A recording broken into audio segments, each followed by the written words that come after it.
videos going, and here we go. Really? You're going to join us? Okay. Hey folks, welcome back to this episode of the GalaxyCast, as we talk about the latest episode to us of Star Wars Resistance. This is Season 1, Episode... I believe 13. 13, Episode 13, titled The Doza Dilemma.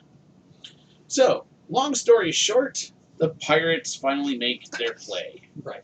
So the First Order offers them lots of money to kidnap Doza's daughter. So they get a hold of Sonara and say, hey, do your little spy thing again. We got to get to Doza's daughter and get in there and get her and get out. Now, the part that I found kind of cool was by the middle of the episode, not even by the beginning of the episode, you figure out that the First Order's playing both sides. They're paying the pirates to go kidnap the daughter, but they're also calling up Doza going, hey, you got a pirate problem. Yeah. You need us to come in there and help you fix it because it's an issue. I mean, you need to, let's pony up, but let's get the First Order in there and let's do it. And that sounds very much like the Empire, the kind of stuff that they would pull, the kind of games that they'd play. And so the pirates agree, of course, because they want money. Who wouldn't? And, of course, on the other side of it, Doza is really leaning towards needing some help. I mean, he's getting overwhelmed here. On the flip side of it all, this kind of cool, serious stuff that's going on, we have Kaz. And we have Doza's daughter, Tora, who seems rather nonchalant about where she stands in the station and where Kaz stands in all of this. And I don't know. That whole part of it, it's kind of like you go from this happy, goofy, doofy thing to really serious seriousness, and it's like there's no in between here. So it's really hard to take parts of this episode seriously, right? Just because of the humor that they try to throw into it, So, long story short, Kaz is hanging out at the bar, and he's there with Tora, and a bunch of her friends are playing darts, and she's getting bored, and in comes Sonara, and Kaz tries to have a nice, friendly conversation with her. And that's when Tora says, hey, let's go up to my room and play this fancy... Dance Revolution. Yeah, this fancy schmancy new game I got. Sure, Dance Gun Revolution. And we're going to go to the tower, and we're gonna play. Now, here's the part that the first point at which I'm kind of like, she invites them to the tower and says, yeah, don't worry, you can use my security clearance to get in. Really? Like, everybody can just go in without any sort of, I don't know, background check of any sort or any, I don't know. So that part seemed weird to me. That's kind of like, if you're the daughter of the president, would you just be able to be like, yeah, sure, come on into the White House. No one's going to check you. It's all cool. It's all good. Don't worry about the guards outside. They're not going to care who you are. It seems to me like if she was already in the tower and using her security code, it seems like they're sending off like bells and whistles or something. Yeah, you think the technology would be strong enough to detect, well, she's already come in and hasn't left. Apparently they haven't installed their Ring doorbell yet, so that's out.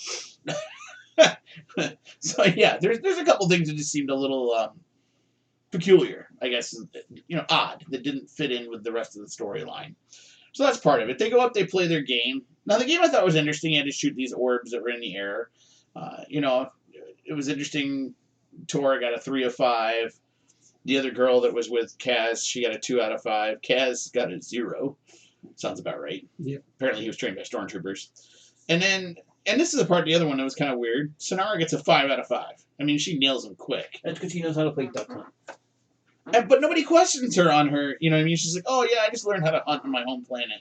And I was like, wait a minute. That's like, that's like some sniper going out and shooting something and being like, yeah, I learned how to shoot a shotgun on my farm. Because that's not the same thing. But okay. Hey, Marty McFly always said is playing duck hunt. Yeah, duck hunt. So that to me should have thrown up a red flag, but that didn't throw up a red flag there. Meanwhile, Sonara finds out that their plan is to go after Tora and to get the daughter. And she didn't know that at first, so she had led 2 other characters into the tower, Drell and some other guy. The chick. Oh, it was a girl, that's right. And she's not listed here. Well, she's not listed on our page that we're looking at. And anyway, so they go in, and their plan, they reveal to her finally, Kragan does, that they're going to go and get Tora and they're going to capture her and ask for a bounty from Doza for capturing his daughter. And I think at this point, Sonara kind of feels bad that like she led them in there and she shouldn't have done it, but it was kind of a too late, too soon, too little, too late kind of moment. She goes to Kaz, right, to get him to help. I think, right? She runs into Kaz. She runs into in Kaz, the hallway, but knocks him over literally. yeah, that's right. So she doesn't really, I guess, go in to get help. She just runs into him per se, and says that something bad is happening. And well, she basically spills the beans that she's, the daughter's being kidnapped. do you think she feels bad at this point? Oh yeah, she's totally. Do you think she's given up her pirate ways at this point? Yeah, I think she's becoming friends with them. And when she found out what if it was like, oh, you wanted to steal some paperwork or whatever, I think she would have gone along with it. Right. But as soon as it involved a person that she has a personal connection with, it's becoming too much for her. Right. I kind of agree. Like, I'm starting to see the shift in the character a little bit.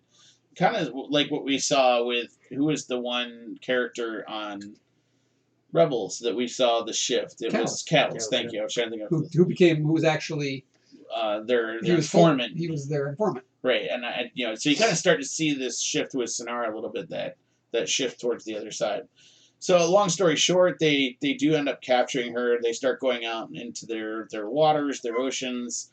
Captain Doza scrambles the pilots to go get his daughter back, which I thought was kind of odd because, again, they're supposed to be race pilots, but yet somehow they turn into fighters. So they go out and try to capture their daughter back. And in the meantime, the First Order comes in. Well, I like how the plan was to ride 2 small bikes out to a mid-sized skiff and then take the mid-sized skiff to an even larger pirate vessel. Yeah, it was like how many pirate vessels can you skip around to? Why not just ride the 2 bikes out to the pirate vessel? Yeah, I was thinking the same thing too. Although I like the plan of let the bikes go off as a distraction. And it was followed. Which the fighters did eventually follow by accident anyway. And then you've got Kaz, who goes flying after these guys, and apparently a not ready ship, which their ship seems to always be in disarray. Have you ever noticed that? Well, there was a brief talk about that. Because remember, what's his name said, "Oh, it'll be fine unless it blows up." Right. Because they've just done an upgrade or an install on it. Right. Yeah, and I get it, but it just seems like they never have an operating ship ever, like fully functioning operating ship. I think he had the blasters and stuff on the plane on the ship, but he didn't want to risk hurting her. Yeah. Right. That's he could have shot. Right? He said, "I'm not going to fire." So he follows them out. His ship isn't working correctly.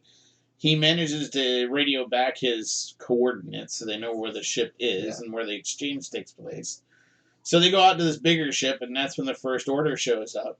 And of course, originally to pay them, right? You think they're going to pay the pirates, and then they show up and take Tora and take off with her. And they never paid the pirates, right? Like they had a briefcase, but they just dropped it and shot him. Is that what they did? They just dropped it? Okay. They might have paid him. They may not have. I mean, it really doesn't matter. It's the First Order. What do they care? Well, no, they said that they didn't pay him because later on, when Kragan messages her, he talks about how the deal's off and they're not working with the First Order. And that's right. Yeah. There's no money involved. That's right. And she's like, "What does this mean for me?" And then she had to interrupt because Kaz showed up. Right. So what I thought was interesting is the First Order immediately takes Tora and goes right back to the platform and is like, "Here she is. We brought her back for you." Even calls ahead and says, "Right, we've rescued her. We're coming back. We're gonna turn her over." Shows up to Doza with troopers in hand and says, "Here you go. Here's your daughter, and now here's some troops." All I could think of was Cloud City. You know what I mean? We showed up, and now we brought stormtroopers with us because I'm gonna leave a garrison here. Yeah. So it was just kind of like same idea, same concept, which I thought was kind of interesting. And Doza's now stuck with these troopers. And long story short, now Sonara is stuck on the station not knowing what her job is. Is she supposed to be spying? Isn't she? Well, and at the end, Kaz puts together that she helped them arrive. Right, she's figured out she's either a pirate or she's helping the pirates. And it's bad because I think it's one of those, the Three's Company effect. For those young viewers who don't know, that was a show that basically every episode was about a misunderstanding or a misheard thing.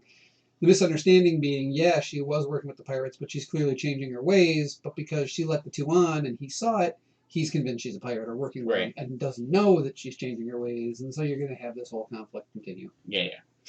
So that's pretty much the episode right there. I think we did a pretty good job of summing it all up. What did you guys think of this episode? I mean, overall, was it a good episode? Was it not so good episode? It was far better than the sitcom ones we've been having. The ones that had no result to anything. They were just, it was the weird thing that happened to Kaz of the week, and he had to find his way out of it somehow, while bumbling along, being egotistical and failing at things, and eventually everything worked out. This one at least tied in with the overall story of how the First Order's trying to get aboard, how they played the game both sides and made themselves look like the hero, and had the coverage to say, oh, we've been monitoring pirate activity, and clearly we need to be around because we can stop them because, we just rescued your daughter, and, so it's very clearly a heavy-handed tactic that it's meant to deceive, and they're trying to get on it because something, again, since we've said since the beginning, there's something important about this station. Why does the First Order want to be there so bad? Yeah. We still don't know. At least maybe we're starting to head towards that now. With them arriving, it might become now an actual storyline in every episode instead of we don't hear about it for 5 episodes while, right. Kaz chases a Bleor that he let escape that happens to have a giant mother that lives in the ocean, or any weird side story that they've been coming up with. Maybe we're going to get away from those now and get to this main story finally. I appreciated for the first time we didn't run out of fuel. We didn't have an energy issue. Nope. We didn't have we actually had some of a storyline that actually kept me awake for most of the episode, where I was kind of like, all right, I'm actually kind of interested. Yeah. What are they doing? I'm ready. Pirates? What's I'm the ready to goal see here? where it goes. I feel like maybe they've set up the ending for a decent ending to the season. It's not great, but it's got me interested. What's the First Order going to do now? What are the pirates going to do? How does all this play out? And what roles do they play? I'm not hugely interested in it, but I want to see Kaz stop being the bumbling yet full of an ego character. He's all he's doing is annoying me. I'm not endeared to him. I still don't care. He's got to get smarter and not bumble his way into these things. I've been trying to search out, because I've been watching them again just to watch The Resistance again. I've been trying to search out what my issue is with Kaz, and I think I figured it out. He's Luke Skywalker before Luke leaves Tatooine. But he never leaves Tatooine. So he's still that whiny, I want to go to Taiji Day. Yeah. So it's still that he is that character. He is the side of Luke Skywalker that we all hated in the movie, and we were like, thank God he got off Tatooine and got to be a man, and manned up and became a character. Well, there's the other thing. And it's we're not getting that from Kaz. At least Luke had a mentor. Right. Kaz has been just kind of dropped on this thing. He did it he went to space once with Poe, and he talks to, what's his name, the head guy, Yeager. But none of them are teaching him anything. They're all kind of annoyed by him to an extent. It's so he's not growing as a character. We're in 13 episodes in. He's not made any real growth. So Gary, what did you think of this episode? Anything in here that kind of struck you or caught your attention? Not really. No. You don't see any significant improvement over previous episodes with this? Yeah, I do. Just the writing itself, I thought was a lot better than in the past. It was kind of like they finally brought out the B team instead of the A or Z team and X team, and finally said, okay, we should at least give them something to want to. What did you think of the pirate ship? The visuals of it coming out of the fog? Yeah, it looked like a big pirate boat. I mean, obviously their captain is what's his name? It's Davy Jones. Yeah, he looks very Davy Jones-ish. Yeah, I was waiting for somebody to ask where all the rum had gone. It's cool, but it's not cool. You know what I mean? It's in universe, but like you say, it's one of those things that took me out of Star Wars for a moment, and it felt like that's not Star Wars. That's something else, and it just kind of gave an awkward moment. It's those homages, right? I loved it when they did it in the Clone Wars, and they did that whole episode with the 3 clones, right? And Rex and them, and it was very clearly an homage to Jaws, but you had to know Jaws to see it. Right. If you didn't, it was just an episode. You had no idea what was going on. I thought that was a great homage, but this is just not homages, they're tropes. Right. Let's put pirates in. Let's put sea But it's monsters literally in your face. You know what I mean? It slaps you in your face almost, and it seems unrealistic. And you see the pirate ship coming out of the flag, went to fire. Yeah. Before they got. At least take that out, and then they can't go anywhere with it. Right. But, So, overall, I guess let's rate the episode. 0's don't bother, 10's a must-see. I'll go first on this one. I actually would give this one a 6. It's not awful. It's got me interested in where they're going to go with the storyline. It's not spectacular. I'm not let's write home and wow, we saved Star Wars Resistance in 1 episode. Don't feel that way. But it's been better than the stuff we've been watching up until this point. and maybe it's starting to show some redemption, like everybody else has said towards the end of the season. I'm not sold yet. Definitely not sold. But it's better. It's better than it was. But I kind of feel like it's like, when you say it's better, it's kind of like saying, you know what? This turkey is so much better than that tofurkey chicken thing over there that we just ate that didn't feel like turkey or taste like turkey, but it's much better. That's kind of what I feel like right now. Yeah, it's like saying, hey, look, this horrible wound isn't bleeding pus anymore. At least it's scabbed over. Right. It's kind of, the same idea. Eric, what would you rate this one? I'm also going to give it a 6. Okay. It definitely is an improvement over previous episodes. It's definitely had some better writing. I still have issues with their blocking. The way these great security droids can be taken out with one roll of a thing and you walk into a person's room. How they opened her door, I don't know. Unless they used her access code. It's the same code getting in as it is to get into her room, I guess. Why is it when you roll a droid killer out, all the droids surround it? Yeah, what's this? What's this? And then it goes, I never understood that. I didn't like, some of the worst of all was when the First Order started firing on the pirates and they're standing literally 3 feet from each other and they only hit one of the pirates and then they're firing past each other. The pirates didn't hit any of the First Order and they just get back on their ship. They walk right up, pick her up, the Doza's daughter. Yeah. Come with us, we're rescuing you or whatever. And they take her. And it's, all these shots are happening right there from like 2 feet away. The way Kaz chased after the skiff and they were firing on him, I thought, okay, there's ways you could film this that would be far more exciting. Right. Shoot he was just up in the air, kind of swooping around, and they were taking shots and would nick him. I'm like, what if he dived down and got really low to the water, and the water wasn't perfectly flat, but there are waves, so like the waves are almost concealing him, and the guy's trying to shoot between the waves, and he comes back up. And you could do all sorts of great things if you just thought these things through. They really, everything that happens visually and action-wise seems to be the very first draft they came up with. Right. Rather than then thinking it through a second time, going, okay, now how do we make that cool, and how do we make this visually appealing? It's like, well, we got it. They chase. Okay, we're done. We got that plan. Let's go on to the movies. And maybe that's just the nature of the TV production, and they don't have the time to plot those things out. But I wish they would, because the show itself has some very, very cool visuals that I like, and I want to like more. Yeah. But I can't. I keep getting lost in these. The visuals looking okay, but what's happening being so poorly plotted out. So in the end, it was an interesting episode. It's clearly leading towards something now that the First Order has got their first fingertip in the door with a couple troops left behind. Right. So maybe the next stories will start getting interesting. So it's worth a watch for that because it might be leading somewhere. Gary, what do you think? You guys are going to be shocked on it because I agree with you guys. Wow, you're going to give it a 6? I'm going to give it a 6. Wow. Oh wait, we just gave it a 666. Is it October? Oh. The writing was definitely a lot better than previous episodes. I think he could still fire to find the skiff without hurting her and stuff like that. Especially with them shooting back at him. Yeah. Or like you said, get down close to the water and have a spray come up with and take him out or whatever. Right. Why didn't she just jump off the skiff into the water? Yeah. It's then Kaz could blow them up and then pick her up. Yeah. Exactly. Then the episode is over with.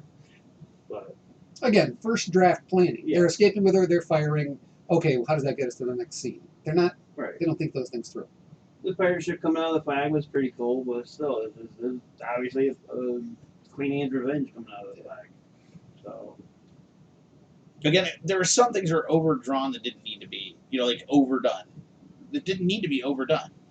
And then they had some great shots that I loved. I loved seeing the First Order transport coming out of the sky and the wings coming down. There's that looked like almost right from The Force Awakens when Kylo Ren's ship first came down. So it was kind of, you're right, Eric, there were some great visuals here. So, but we all didn't hate this episode. There's good news, right? There's one Pop show, the champagne. right? That's as close as Resistance is going to get for us, where we didn't hate it. Hopefully they can keep that up till the end of the season. no, it just build us up so we have a big letdown next episode. I'm hoping that's not the case. I'm hoping it gets better here as it goes towards the end.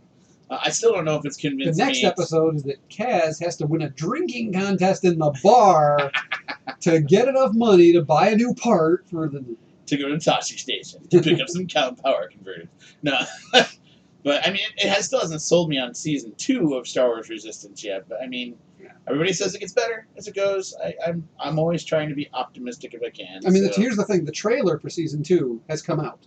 That's I haven't really watched it. I haven't watched it either. Maybe we'll watch it tonight before you yeah. guys go, but only because we haven't seen the end of this season. But I'm kind of like, at this point, I don't think there's much that can spoil much for me. But it'll be interesting. It'll be interesting to see. But I'm still not. I don't think this podcast, to be honest with you guys, ever is going to jump on season 2 of Star Wars Resistance. If we're going to have the Mandalorian and other things to talk about, the Mandalorian and every single Marvel thing under the sun that we could watch and talk about if we wanted to. And I'm sorry, I just don't see us jumping. Unless, on Star Wars Resistance.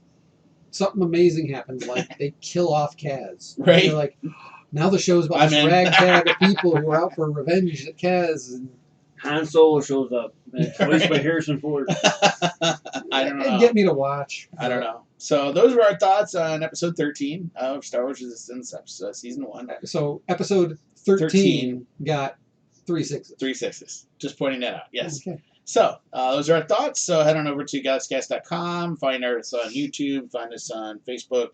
Find us on Twitter. Let us know what you thought. And as we always like to say here in the Star Production Studios, may the Force be with those who listen. Golly. Well, hello there. Awesome. All right. Have a good night there, video audience. See ya.